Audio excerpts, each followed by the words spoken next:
Previously on Gold in the Shadows, the year I tried not to be gay and the men who got in the way. Chapter 3, A Bed Big Enough. A trip to Colorado opens the door to something deeper than friendship. In the quiet closeness of shared space, lingering looks, and a bed big enough for two, the ache I thought I could manage begins to take on a life of its own. This week on Gold in the Shadows, Chapter 4, To Be Known. "You can sleep in the bed if you want," he said. "It's big enough." There are invitations that are really tests, and invitations that are really mercies, and invitations that are neither. This felt like something else. Not pressure, not innocence either, just a door opening. I didn't answer right away. I felt the sentence move through me like heat. He did not say it casually, or if he meant it casually, my body refused to hear it that way. The room changed around us. The couch, the television, the dim lamp in the corner, all of it fell back as that one possibility came forward and filled the space between us. I lifted my head and looked at him. His face was close enough now that I could see the softness in it, the uncertainty, a trace of something he was offering without fully naming. I laughed quietly. "That sounds like a bad idea," I said. "Maybe," he said, but neither of us moved. And then the fantasy took me. I followed him down the hallway, not in body at first, but in longing so immediate it felt like memory. I could already see the room before I entered it, the low bedside lamp, the stillness of a place that had been ordinary all week and was now charged with invitation. I stood at the edge of the bed while he watched me, neither of us joking now, neither of us pretending not to understand what was happening. I crossed the room and sat beside him, then closer, then not close enough. He touched me first, not boldly, not hungrily, but with the kind of gentleness that undoes you faster than urgency ever could. A hand at my face, fingers at the back of my neck, his forehead resting briefly against mine, as if even now he was asking the question without words. "Are you sure?" This time I said yes, or maybe I didn't have to. Maybe my body said it for me in the way I leaned toward him, in the way my hands finally stopped hovering and held him back. We undressed without haste, without embarrassment, as though we'd already crossed the harder threshold, and this was only the body catching up to what had been happening between us all week. I remember in the fantasy the relief of skin, the astonishing simplicity of not having to explain why this mattered, why being wanted by him felt less like indulgence than a rival. We lay down together and folded into each other, as if both of us had been carrying some private ache for years and had, by accident or grace, found the one place it quieted. His arms around me, my face against him, the weight of another man, not as threat or temptation, but as shelter. Desire deepened there, naturally, tenderly. What I had long told myself was dangerous felt in that imagined room, almost holy in its mercy. We kissed, slowly at first, like men who had spent too many years being careful. Then, with the helplessness of long restraint giving way, every movement seemed to answer a question my mind had been tormenting itself with for years. Is this what you want? Is this what you've been reaching for beneath all the prayers and principles and discipline? Is this the thing behind the thing? Yes, not just release, not conquest, not even only sex. Union, rest, permission, the end of bracing. In the fantasy, I let myself have all of it. I let him pull me fully into bed. Let the night open. Let the wanting we had both kept in check become embodied and undeniable. I let myself believe, for those few suspended moments, that no punishment would follow, that I could be held and answered at once, that my desires, instead of condemning me, might finally lead me home to something tender and human and true. It felt inevitable. It felt earned. It felt like everything in me that had gone hungry was finally being fed. Then I blinked. And I was still in the living room, still on the couch, still clothed, still with him watching me, waiting for my response to his invitation. The bedroom remained down the hall, untouched. The bed, unentered. The whole imagined surrender collapsed inward so quickly it almost left me dizzy. I looked away first. My voice caught.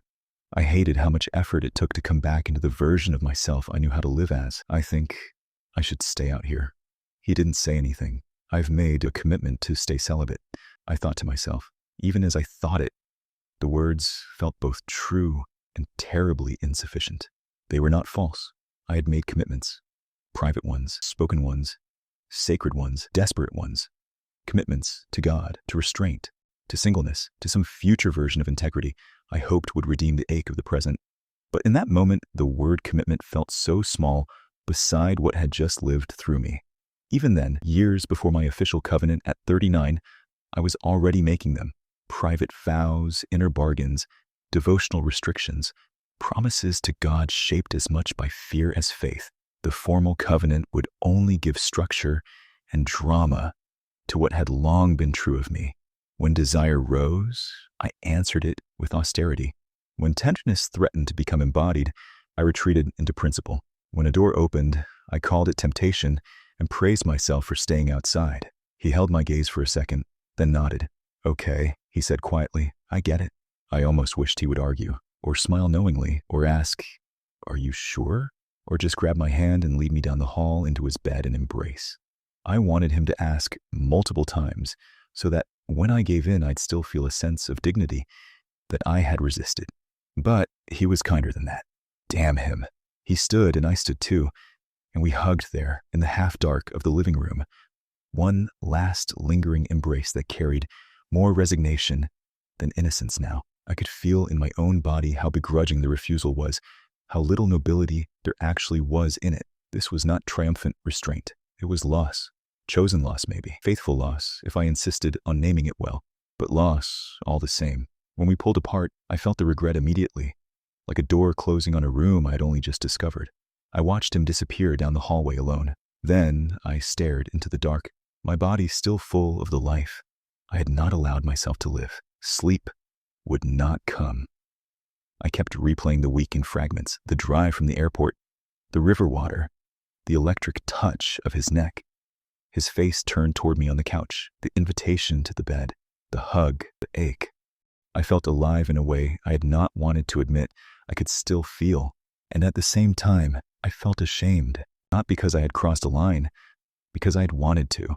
That distinction mattered, though I was not yet sure what to do with it. For years, I had treated desire as the problem, as if holiness meant wanting less. But in the hush of his apartment, with only the hum of my own thoughts for company, I knew the deeper truth.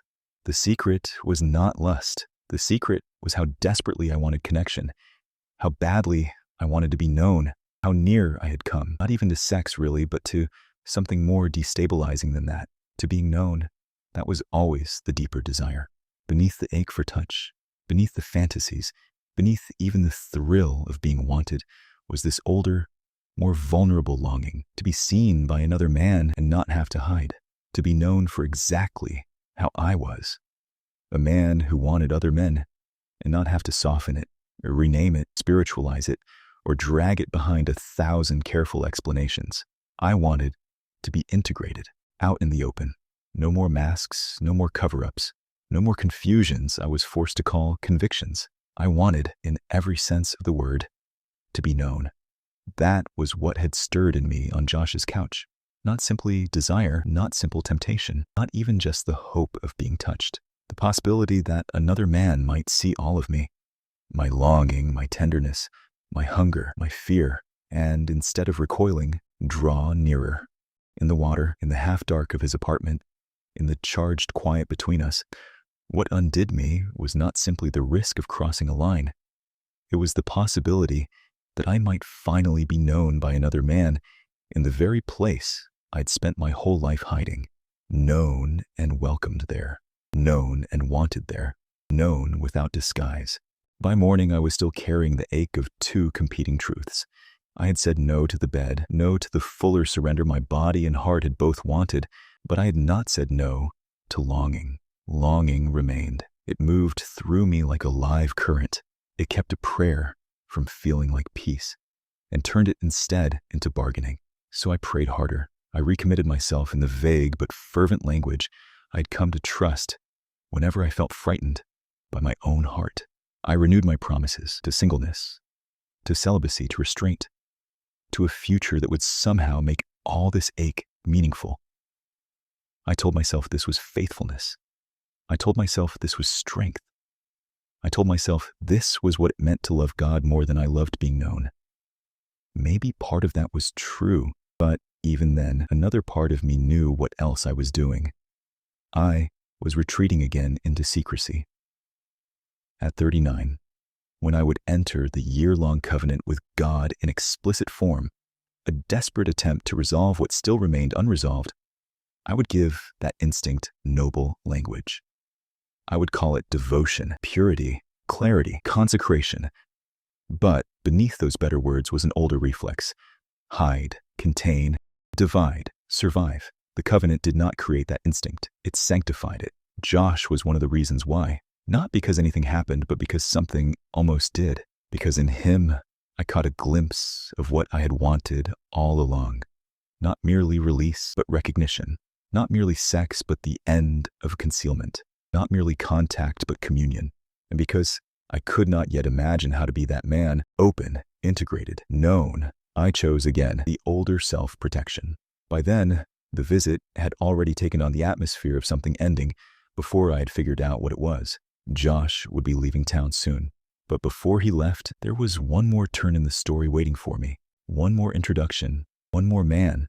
That was how I met John, Josh's brother. He was at Josh's place the next morning, and from the first moments of being around him, something in me shifted again. The charged tenderness of the night before had not resolved anything. If anything, it had left me more open, more exposed, more aware of how hungry I was, not simply for touch, but for recognition. And now, here was John, different from Josh, but carrying his own gravity, his own mystery, his own invitation into something I could not yet name. What followed with John over that day and into that night would not let me go.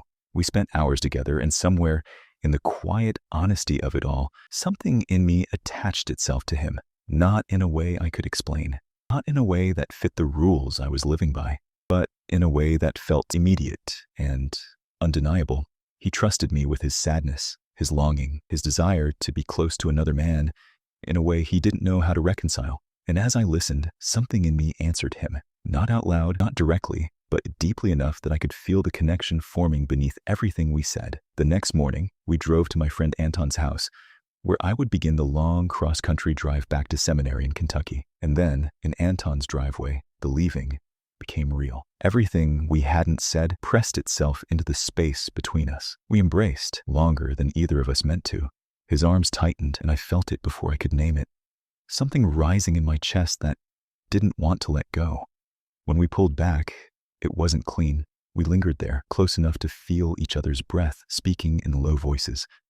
Gratitude, yes, but threaded with something heavier neither of us could fully say. Thank you for listening. I'm really glad it was you. His voice caught. Mine did too. There were tears, unexpected, uncontained, not dramatic, not explained, just there, as if something in both of us understood that whatever had opened the night before was not meant to close so easily. And still, we let go. I got into Anton's car, the door shut. Anton said something. I don't remember what. I only remember turning back once, seeing John still standing there, and feeling something in me resist the leaving. But we drove away, and as the miles stretched on, so did the feeling. I replayed his words, the way he looked at me, the sense that, for a moment, we had both stepped outside the lives we were supposed to be living. But it wasn't only John. Somewhere in the background, just beneath the surface, was Josh. The night at his apartment, the invitation, the ease I had felt with him, the way something had begun there before I even understood what it was. Two brothers, two different doorways into the same longing. And somehow, I'd stepped into both. I told myself it would fade, that it had to. But I was wrong, because John didn't disappear when I left. He followed me home. And so did Josh. A few days later, the emails began, first from Josh, then from John. And whatever I thought I had left behind in Colorado found its way back to me. Next time on Gold in the Shadows, Chapter 5, Letters from John and Josh. I leave Colorado, but I can't leave Josh and John behind. Back at seminary, the emails begin. John's messages pull me deeper into the ache of being known, while Josh writes with something more direct, an invitation that threatens to change everything. As both brothers begin reaching for me in different ways, what started as a single encounter becomes something far more dangerous. A triangle of longing, memory, and desire. One offers emotional intimacy, the other offers escape, and somewhere in the middle, I am left trying to reconcile faith, affection, and the growing hunger to be close to another man without letting it consume my entire life. Then, a letter is sent to my family home in Ohio before vanishing again, unread. Airing most Fridays, Gold in the Shadows, The Men Who Got in My Way, The Year I Tried Not to Be Gay, is a production of the Good Life Lab with Dr. Dave.